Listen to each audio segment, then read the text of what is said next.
Yo guys, OPMarked here today with another Delta Force video. Today I do want to go ahead and cover the big Season 2 update coming on January the 18th, otherwise known as Starfall. They went ahead and put out a patch note or kind of like an update thing, what exactly they're going to be changing on the 18th. So I did just want to go ahead and break it down for you guys. That way you guys know exactly what to expect, you know, any operator changes, weapon changes, map changes, things like that. Let's get into it.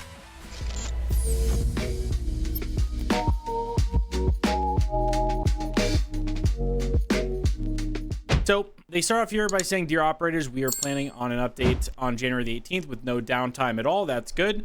The new season Starfall begins. A massive wave of new content has arrived. Starfall ignites. Let the party begin. So it looks like on the 18th, all ranked matches will be temporarily unavailable. On the 18th as well, matchmaking, trading, and operations will be temporarily available. And then the PC client update goes live. If you encounter any issues, try restarting the game. Okay. It looks like they are coming out with a new mode called the Hot Zone. This is going to be, I guess, kind of like an arena thing. It says it introduces a 3v3v3 PvP mode where squads compete in a compact map to secure and upload the Mandel Cell. Victory is achieved by either eliminating all enemy operators or successfully uploading the Mandel Cell. Each round lasts approximately 2 minutes, and the first squad to win 3 rounds claims ultimate victory. So it looks like it's going to be a really fast-paced PvP, kind of an arena mode. Each operator starts with initial points, which can be spent on different gear presets before each round. Earn more points through kills, victories, and even defeats. Accumulate points to gain gear advantages and lead your squad to victory. Okay, that's a pretty cool twist on it. Unlike other modes, there are no general collectibles in this mode, only combat supplies, including premium ammo, syringes, and painkillers.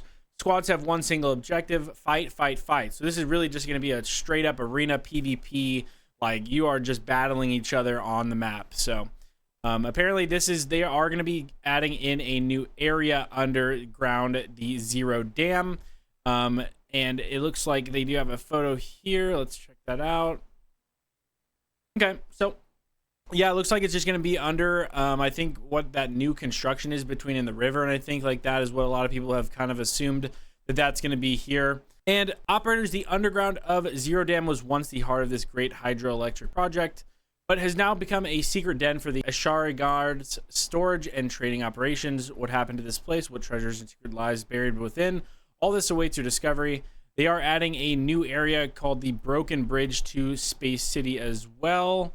Okay, that's pretty cool. That's pretty cool.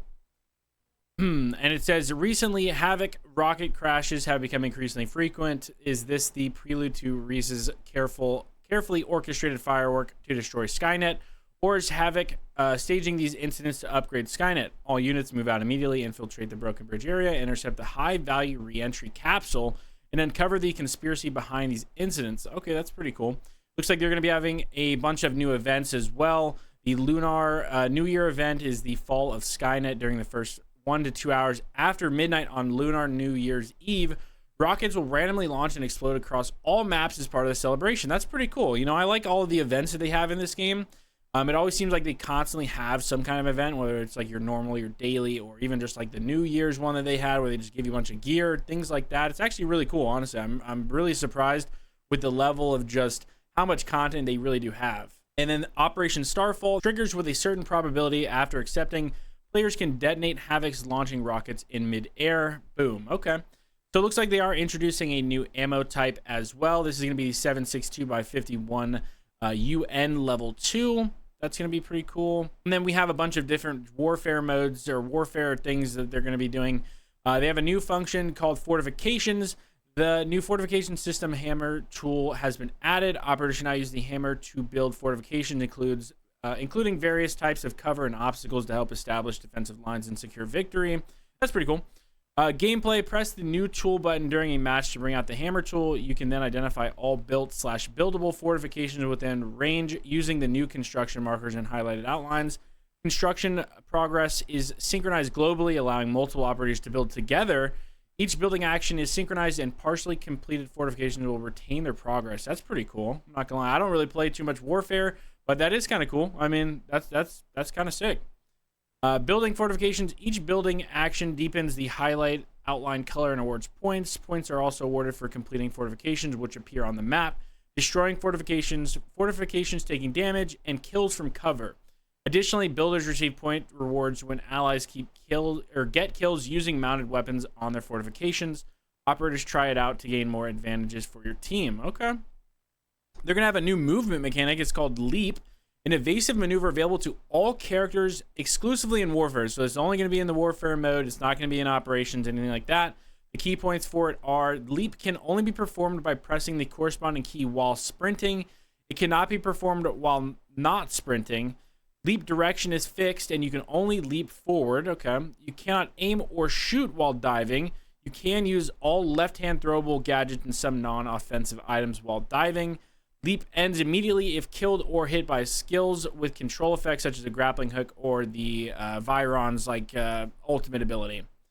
And it looks like they are bringing out a new map. I believe this is probably just going to be for Warfare. This one's called the Knife Edge.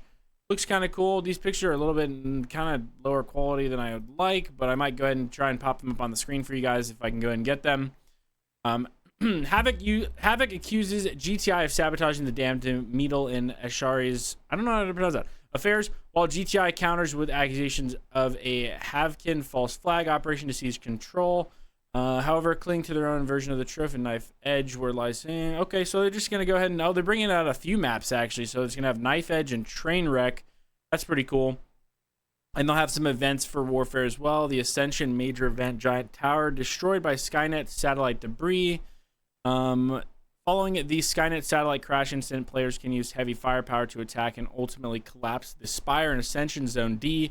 After the collapse, tunnels beneath the Spire will be exposed, and Objective D will be relocated from the platform to beneath the Spire, creating a completely different attack and defense experience. Okay, that's pretty cool. Like I said, I don't really play too much Warfare, so this all pertains to Warfare and things like that. But there's going to be some new class gadgets for the Assault. There's going to be a high explosive grenade launcher, and for support, there will be a smoke grenade launcher. That's pretty cool. And then obviously we have the new Operator, Alexei Petrov, codenamed Sineva. This is going to be like the Riot Shield guy that I'm sure maybe some of you guys have seen some gameplay about it. If not, I can go ahead and try and put some up there on the screen as well. I think they released a video on exactly what he has. But growing up in poverty, Alexei found solace in literature and music. After enlisting, he excelled in EOD missions and earned numerous commendations. Post-service, he attended university where he met his fiancée, only to lose her tragically in a terrorist attack. He joined Alpha Squad as an instructor to train recruits. After GTI was established, he enlisted and he was deployed to Asara in 2035. He is an engineer role operator. His tactical gear is total armor, equip a heavy vest that reduces bullet and explosive damage, and deploy an extendable shield for full body protection. Shield Bash can knock down enemies or deflect enemy throwables. This guy sounds insane. His gadgets is a grapple gun. You will fire a grappling hook to pull enemies or items toward you. Can be used on downed characters. This guy is gonna be nuts. Razor wire. Throw a grenade that explodes on impact and deploys razor wire. Enemies passing through will make noise and take damage. This guy is gonna be OP. I'm so scared to see what this guy is on like Operations. It sounds crazy.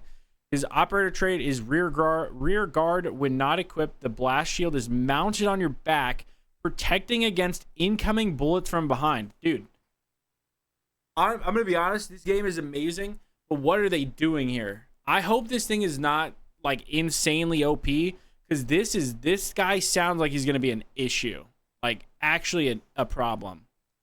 There's going to be some new firearms and attachments. So they added 3 new firearms: the marksman rifle, which is the SR9, the submachine gun, the QCQ171, and a light machine gun, the QJB201. For new attachments, they added shotgun speed loaders for the M870 and the M10. They added the 5.8 new type 45 round extended mag, and then yes, they are bringing thermals to the game: the advanced thermal fusion holographic sight, the advanced thermal vision combat scope, and the 8x advanced thermal sniper scope. So I don't know if this is going to be super OP with like Shepard the healer and his smoke line and smokes and whatnot, or how that's going to be used or how it's going to look. I guess, only time will tell. There's going to be a new activity system called the Turbrick, and basically how you obtain these: you can be purchased from the Tactical Warfare unit in Operations for 100,000 Technique alloy. You can also earn them through warfare points, things like that, through special holiday events and the battle pass level rewards. They are free to open, and you do not have to you don't have to buy anything like the mantle brick keys and stuff like that. You have to buy. For the current season, Turbrick rewards are Hat Claws Toy Box Series Deluxe Charms with a chance to obtain Legendary Deluxe Charms or the Ultimate Hidden Legendary Charm Source of Destruction. Okay. The Deluxe Charm quality system, it looks like there's going to be a gold quality hidden, just another gold, and then a purple and a blue one.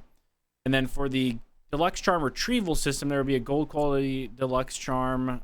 Okay. And then, so it looks like there's going to be some grade reset rules. I'm not really too sure exactly what all this is for warfare. It's like private 3 to private 3, private 2 to private 2. I'm not really too sure exactly what's going on here, but this is, there you go on your screen if you need to see it.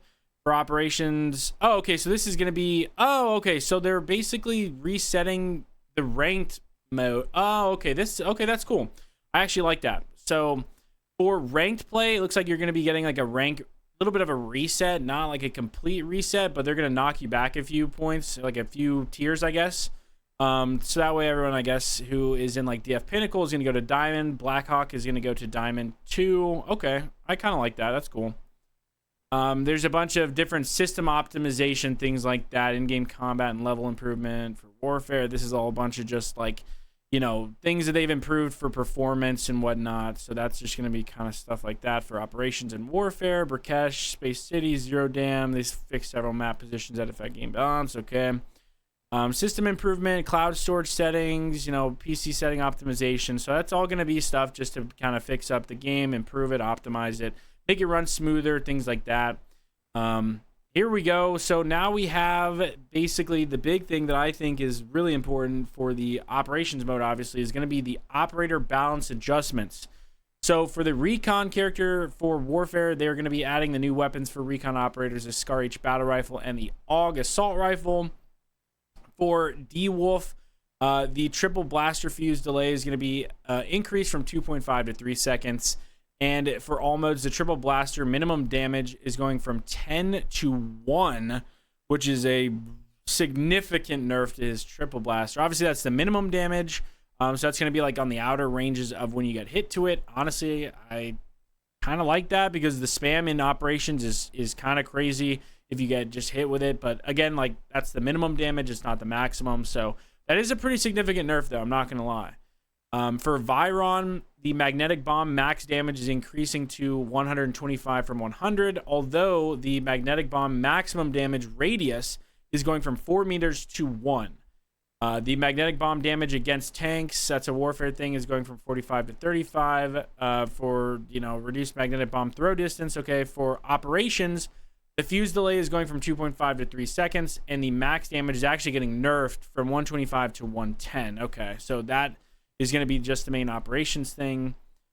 For Stinger, the Hive Tech pistol healing duration on squad mates is being buffed from 20 seconds to 60 seconds. That's insane. That's crazy. 3 times. That's literally getting 3x'd, which is kind of nuts. The Hive Tech smoke grenade healing duration after tinting is 20 to 60 seconds as well, so they're buffing him a lot. For Toxic all modes, the adrenaline effect radius is being buffed from 9 meters to 12.5. That's a good change in my opinion. There's many times which I would be near Toxic and I just wouldn't get like the adrenaline buff. For Warfare only, they are buffing the adrenaline from level 180s speed. Basically, the speeds are being decreased, like the percentage is being decreased for the amount of time, stuff like that. Same thing with operations. The level 180s is going from negative 25 to 30. Level 2 is going from negative 20 to 35 and 40 to 4. Okay. So for Luna, the Warfare Volt Arrow hitting a vehicle now applies a laser indicator lock-on effect. And for operations, the Volt Arrow cooldown is going from 45 seconds to 40 and now increases the delay when hit targets attempt to use healing items. Okay, that's pretty cool. For Aluru, for all modes, the incendiary grenade is basically they're adding a 25-second delay before damage starts after ignition on the ground. For Warfare, they are removing the 0.5-second damage delay during continuous burning phase. Enemies now take damage immediately when entering burning areas, so there's no delay there. For operations, loitering munition. Energy consumption during acceleration increased from 2x to 3x the basic flight energy cost. So that's basically his big rocket launcher. The weapon balance adjustments. So it looks like they're reducing vertical and horizontal recoil gains from each recoil attribute. Significantly increased lens stability gains during firing from each stability. Okay. Reduce weapon stability attributes by 50% for all attachments that affect weapon stability. Okay. Restored lens stability. So this is all going to be just some kind of weapon balancing attachment stuff. The CL19 is recoil reduced from 40 to 40. Significantly increased horizontal recoil, though. Okay. Again, this is for warfare. They're going to be adding some new weapons for like recon operators, the Scar and the AUG. The sniper rifle is getting some changes. The basic damage is changing from 85 to 100, but the basic range is getting nerfed from 55 to 30. The K4 is being buffed with the abdomen damage. They are slightly reducing control benefits when laser sight is active. All long barrels now have greater control penalties but provide increased stability.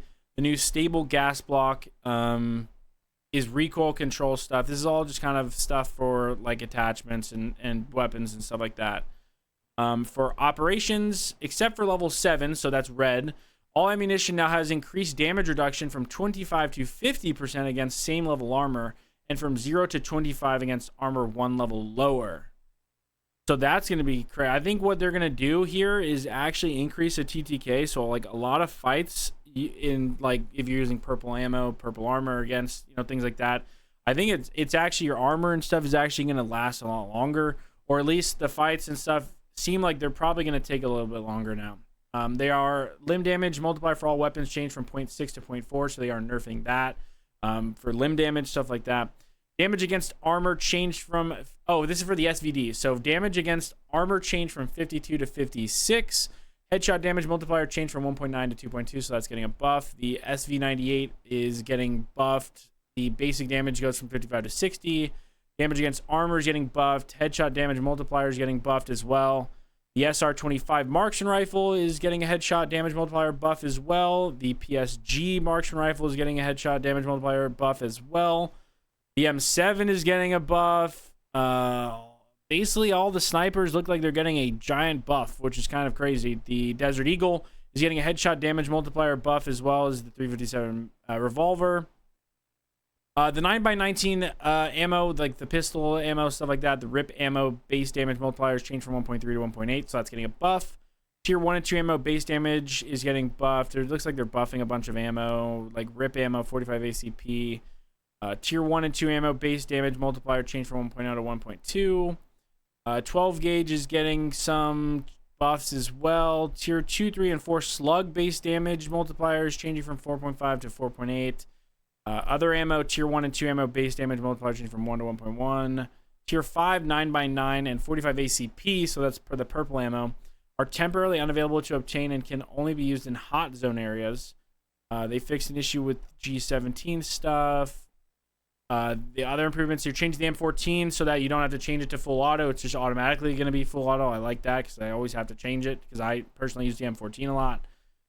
Fixed an issue where ammo could be lost when firing and moving targets. So again, this is just going to be some more stuff in terms of like bug fixes, stuff like that. Warfare class gadget balance adjustments. Active denial system can no longer intercept vehicle, main guns, and missiles. Okay, remove Claymore mine from support class. Stinger missile launcher is getting a flight speed or nerf, should I say. Anti-personnel launcher is getting a nerf as well. And again, these are going to be some gameplay improvement stuff for visual intensity, fix an issue with abnormal stuff, you know, swarm drones, all this kind of stuff. So that's all kind of the stuff like that. And it looks like that's all they've kind of got here for us today. That does cover everything. That is a lot of content, honestly, for Season 2. I am super excited for Season 2. I've been absolutely loving this game. I have been grinding this game so much. I am addicted.